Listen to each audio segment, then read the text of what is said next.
Today we would be talking about the tiger and the deer. We had earlier talked about this poem and we talked about the philosophical aspects of this poem.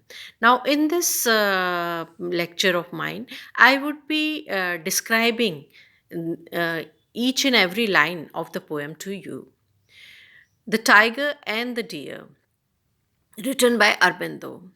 Now, in this poem, as we had talked earlier, two animals, tiger and deer, they have been described.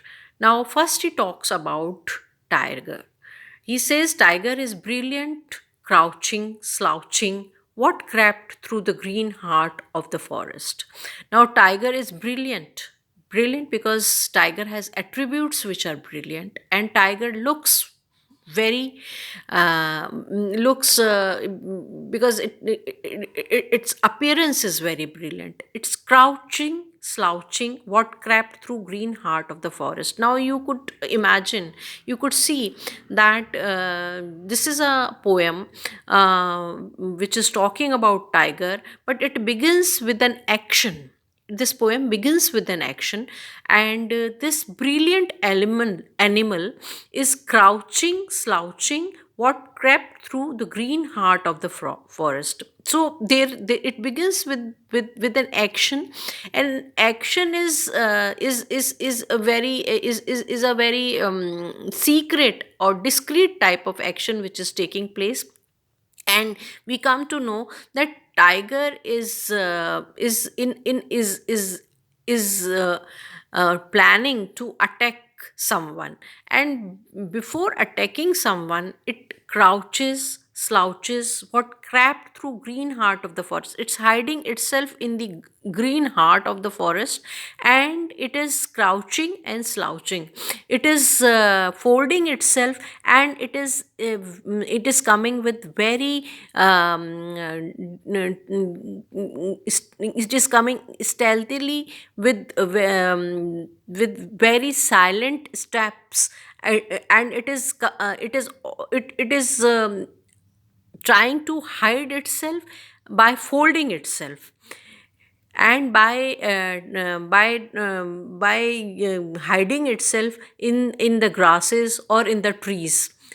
Gleaming eyes and mighty chest. It has bright eyes that could see through everything, and mighty chest which is full of valor, and soft soundless paws of grandeur and murder. Now tiger is something which has mighty chest, and but its paws are soundless and soft, of grandeur and murder. Now, would you call these steps or these actions which a tiger takes, would you classify them as grand actions or murderous actions? So, just as tiger is a combination of qualities which are different, which are so much opposite of each other, like a person has a mighty chest, but person has very soft soundless paws. So any person who is so powerful, any person who has so much of energy, but at the same point of time he has to scheme, or he has to make his paws soundless in order to attack a poor deer.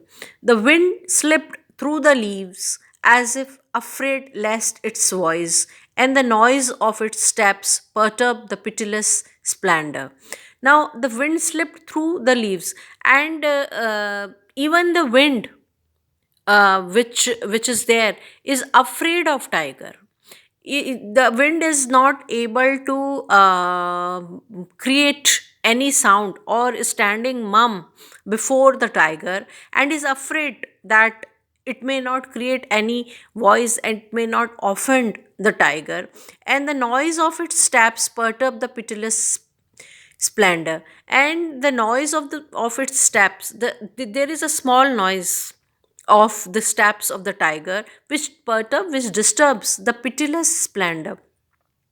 Now this splendor is there, but it is pitiless. Now you can see that two opposite splendor is there, but it is pitiless, just as you, as the word is murderous innocence.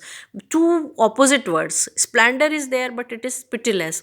Tiger is full of splendor, but at the same point of time, tiger is devoid of pity.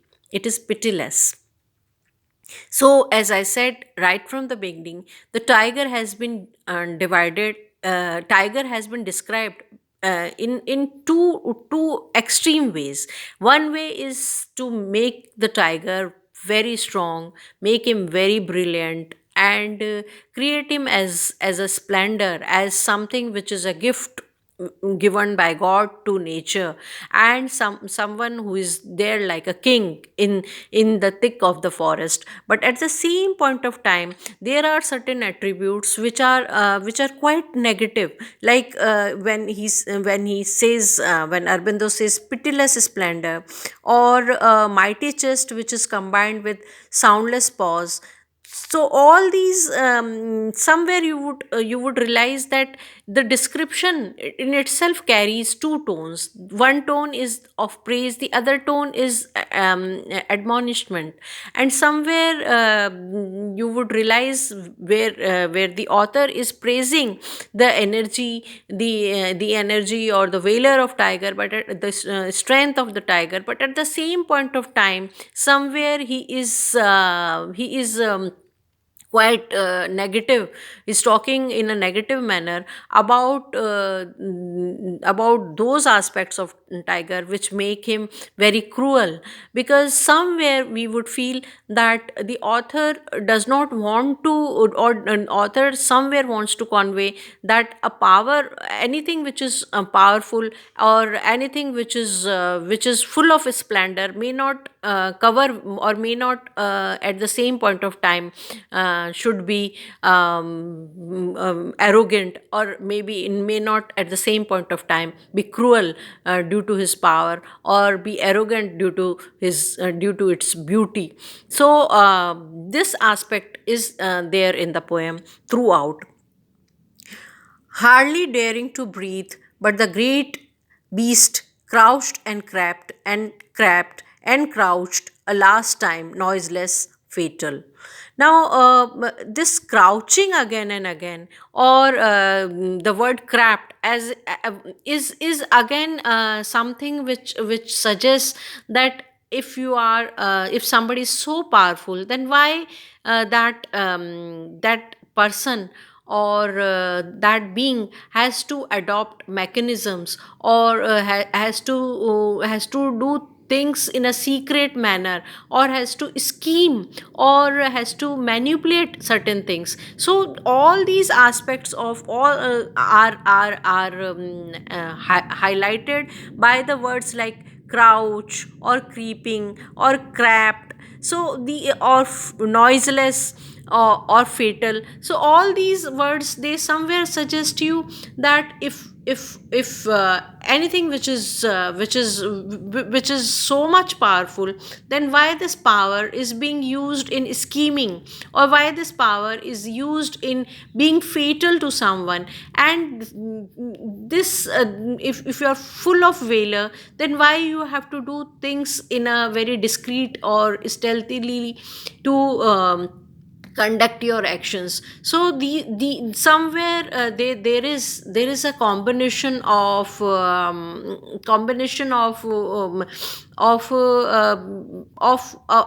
power power is used in a way which is cold blooded, or a way which is full of schemes, or a way which does not suit, or something hideous which does not suit anybody who is really powerful. So somewhere you would see that in all these lines, there is an undertone of